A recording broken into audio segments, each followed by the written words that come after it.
we are looking at how we can improve your abdominal exercises. One of the most common things that I see in abdominal exercises is that people are really struggling with how to actually lift their head and chest up off the floor. Some of the common things that I might see when people are doing these movements. So this is number one. You can see that the majority of the movement has purely just come from the head and the neck. There's actually not a lot of chest lift happening here, which is one of the goals of the exercises, that we actually want to get that abdominal wall working. The other one that I commonly see is the spine actually then does the reverse action, so it pops up off the mat, causing her to feel quite tight in the lower back. And then that's when we commonly hear those words, I feel like my neck is overworking, rather than my abdominals.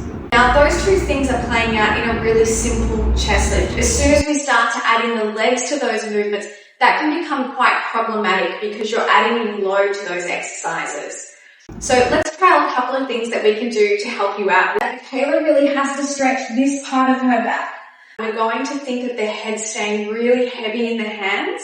So if I take my hands around here, I can actually feel that these vertebrae are stretching up off the mat to lift the head and chest, forcing her to really work into those abdominals.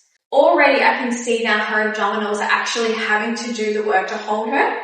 Yes, her neck is working because it has to. It's flexing to come off the mat. So don't be mistaken that the neck is going to be completely passive in these exercises. So you can apply those cues no matter which version of those common sort of mistakes that you're doing in your chest lift. Whether you're someone who lifts your chin to come up or whether you're someone who pulls on the head and neck, just allowing yourself to rest the head and really think about lengthening and stretching the spine to come up is going to make a huge difference.